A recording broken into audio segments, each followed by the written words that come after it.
cost as much as original. Those lights are very expensive. So a guy with all those 45s, you've got to have a jukebox. And you said it came without the lights. How did you install them? Oh no, those I just had a look on the internet to find those lights. Those three red ones? You could build anything today from the internet, but I was missing those lights. A friend of mine sold me his jukebox. That's how I got it. A good friend of mine.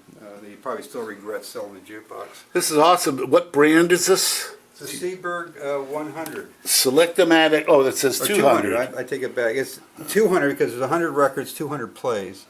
Wow. Which is larger than most of them. Most of them were the 100 play 50 records. Mm-hmm. So this is a kind of like the top of the line Seaberg in its day. Now, in case anybody doesn't know what a jukebox is, these would be in the bars or the restaurants, and this really was entertainment for so many people for so many years.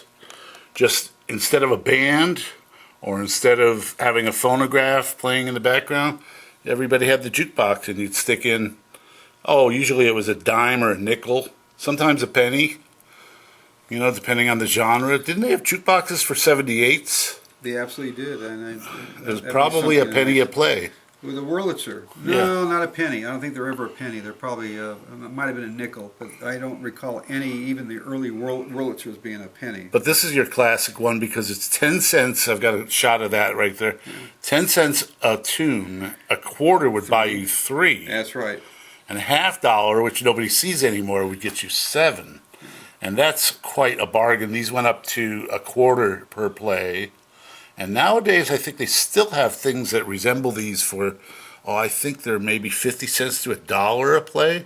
Keep in mind, this is 1958, so you have to figure out the value inflation rate. There's that Seaberg logo I wanted to get. Awesome. This thing's beautiful. Coins. Well, I've got it hooked up for automatic play, so you don't have to use the coins. Coins will work, but this makes it easier. All right, let's fire this thing up, see what it sounds like. I may have to control the volume. We'll have to see where we are with that. So stay with me. Music for everyone. Okay, I think you can pick whatever you want. I think we're at a selection mode. Yeah, make any selection. Okay, so I'm going to come over here and look to see what we got. A little faded. Hold on a second. Let me pick a good one. Some classics are in there. Some great stuff. I want to find something so apropos. These are mostly favorites. These are extra copies, mind you. I wouldn't put the originals in. Well, yeah, because these needles they would just wreck these. Not as bad as you think, but yes, more wear than regular. Let's go to the top shelf there. Okay, R.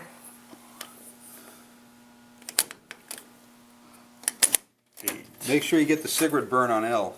That's...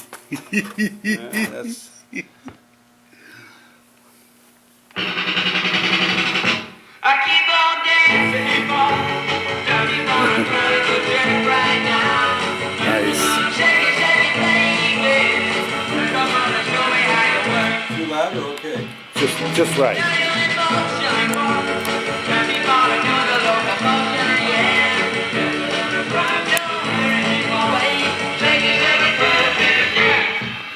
See, some of these would play sideways, and some would play horizontally.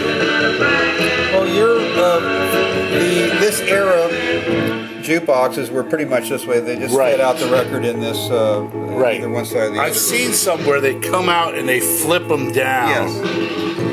Well, that's what the Wurlitzer 78s did. Right. How those 78s didn't break are beyond me. They would take a little hit. And that's how they were played flat.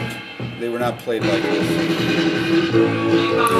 The story about this record is when they cut it, it was too short. So they basically added the beginning of the song to the end of the record to start it over again. Interesting. That's why there's a fade coming up in the middle of the record. And that was the original end? That was the original. And then they said, well, this thing's too short. And they basically just cut this fade right here. That would have been the original end? So then So now they just started the record That's over the same again. beginning. Yeah.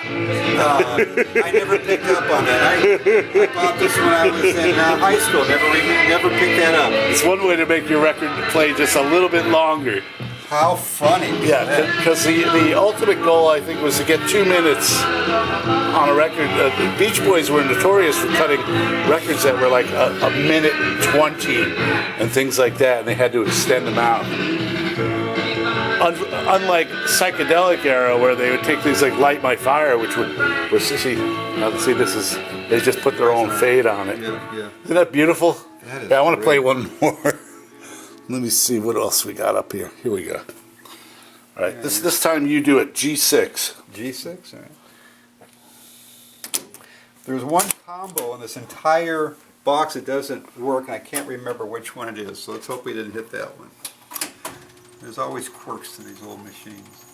I had a friend restore this. It wasn't working after I moved it here, because I let it sit too long. And it's working again. It's a Wild Weekend? Oh, I love this song. Oh boy, I didn't realize what you picked. Gotta love this. Early '63. When sax still meant something. Yes.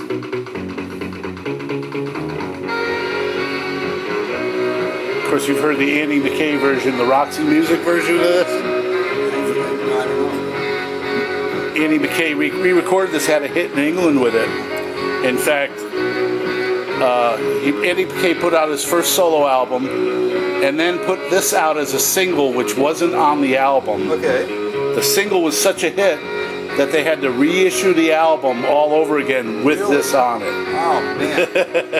So there's 2 versions of that album. Okay. Which one sold more? The one with this on it. Yeah. But the early one has some songs on it that aren't on the later one. One of them's called Four-Legged Friend, which is about his dog. And it's a great Annie McKay vocal. He's not known to be a vocalist. Talking about In Search of Eddie Riff by Annie McKay, everybody. I love this. You remember Rockin' Crickets? Yeah, that was that the Same group. Yeah, was that the B-side? No, that was 4 years earlier. Right. No, the Rockin' Crickets are the artists, right? The song they did was...